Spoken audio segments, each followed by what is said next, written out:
Rockstar officially announced a DLC coming March the 4th, which tag teams with a PC upgrade, which can also be preloaded. I did so in one of my accounts, more on that later.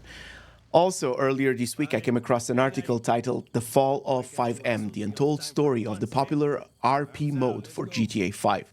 And I want to talk about the above for a wee bit. Hello, welcome to another video. My name is Bishop. Let's rock. So if you go to FiveM.team website, you'll come across an article titled The Rise and Fall of FiveM, the GTA 5 modding powerhouse that rose to fame but crashed under corporate takeover. Now, anyone who thinks that I'd ever shield for a company that does this is straight up delusional. So I read half of it, I listened to the other half, and I got some cliff notes. I hope they make sense, so I'm going to give you guys the abridged script cliff notes thing.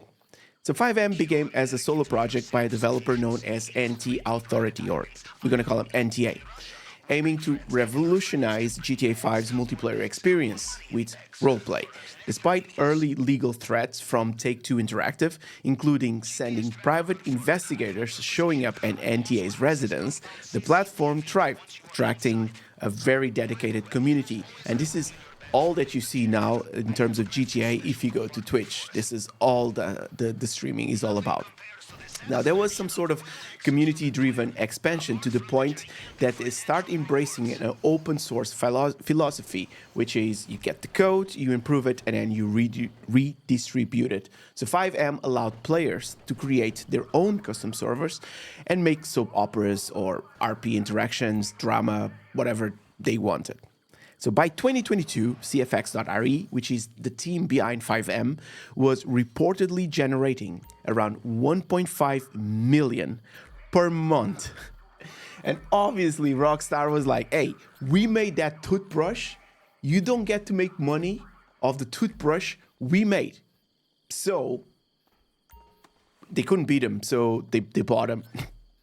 In August 2023, Rockstar Games acquired CFX.re for 20 million, which I thought that it was kind of short, but anyway. Interestingly enough, NTA was initially excluded from these negotiations and only learned of the deal as it neared completion. This is one of the parts that I had to just reread just to try to understand what happened. And in October 2022, an assistant director named Daltonic initiated discussions with Rockstar without NTA's knowledge or consent. So for 2 months, he privately negotiated, even leaking NTA's real identity and the personal information of all contractors to Rockstar. Never mind how this puts everyone on into risk, but the doxing is just ridiculous. And this is how the private investigators made it to NTA's house. So NTA only became aware of these dealings as the acquisition neared completion, at which point they were not given the opportunity to opt out. So this exclusion and the crazy doxing didn't go so well, because once they were acquired, post-acquisition, the honeymoon phase was really short-lived. Within 6 months, NTA was terminated, allegedly for erratic and hostile behavior, which led to this crazy uphill. So half payouts due to these alleged contract violations. They reduced the payment to NTA by reportedly 50%. So he got half of the money that he was supposed to get. Temporary shutdowns, FiveM experienced interruptions, user confidence and whatnot. Team overall, many original team members were dismissed. And I don't know, institutional knowledge or something.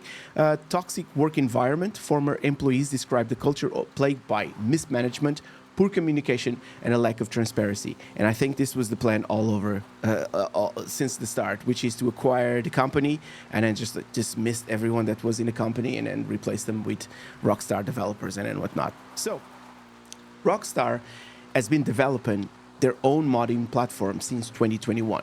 So post-acquisition of CFX.re, the project for Rockstar was dubbed ROM, Rockstar Online Modding Engine. And this was revived and slated for integration with GTA Online by late 2024. And I'm going to stick with my theory. I'd say they're saving this to the release for GTA 6 launch, or release GTA 6, either on GTA 5 to try to keep the game some sort alive or something for the people that cannot go into GTA 6. But I think this is going to be an exclusive for GTA 6 servers. Now, the final acknowledgements have a lot of hurt on them. And if you go in and check the entire article, it's obviously it was their baby. So they were sad to see them like being treated like this. But I always like to leave things on a positive note. So I'm going to quote this bit. The team is incredibly proud of what they managed to achieve, building such a large project, finding success, enduring countless challenges, and becoming an integral part of the great Rockstar modding community. And in my opinion, I think you guys did awesome. Mad kudos. I don't play too much GTA RP, or none at all, but I honestly appreciate what you guys did. So it takes talent. So mad kudos to you guys. So moving on into the PC upgrade thing, quick mention to the preloading and the Grand Theft Auto 5 upgrade, features that were only available to console peasants.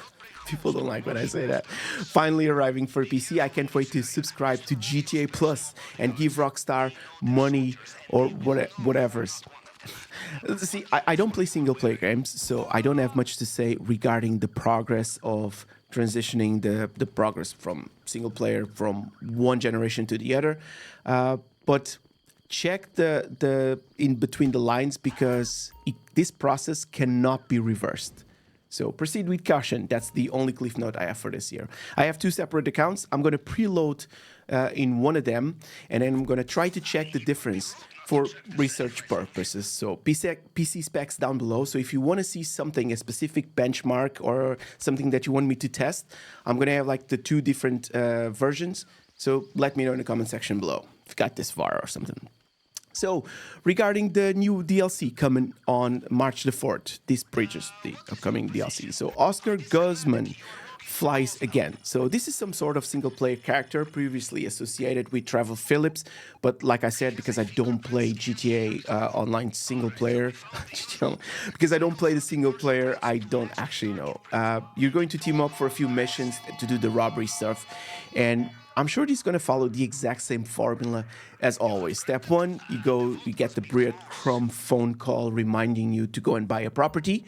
Step two, buy a property and then enjoy some funny cutscene. Step three, go on missions, get paid peanuts, save a couple of screenshots, and I'm going to guess step four, you're going to go back to do whatever you were doing before this. So pretty sure we'll be seeing the same 2 or 3 setups to give you this sense of progression, a little bit of story here and there, a little bit of voice acting. Then you'll be shooting your way through the finale, bring home a couple of rashers, not even the full bacon. I don't know why I wrote this. I would like to see an alternative ways to complete missions. I would like to see something like just a little bit more complex. Given the money they have, it's just put like a couple more people just to give us a different way to complete these missions other than just following linear stuff. Go A to B, B to C, and not like it will make a difference, but I would like to see something a little bit more different. And I would even consider subbing if we would get interesting new DLC content. If we were getting new heists, new missions, different content, interesting content, I would subscribe to that. I wouldn't mind throwing them like a few bucks just because I know that I would get some interesting content going forward, and not just because GTA 6 is coming out and I'm just going to drop. No, I wouldn't mind, but I don't think we get enough from the subscription, so why bother? So it's like, it's like you walk through this supermarket, gives you a free sample of this new type of fusion food. You roll your eyes, give it a go, and then you're like, yeah, whatever. I don't even know why I wrote that in the script. So this video is long enough for the retention for a few seconds. I don't think anyone got this far, but if you did, I appreciate you. We'll chat on the next one. Take good care. Bish, signing out. Signing out. I wonder if I'm going to do another cutscene or something for the next few minutes. Nah, bracket. Take care. See you on the next one.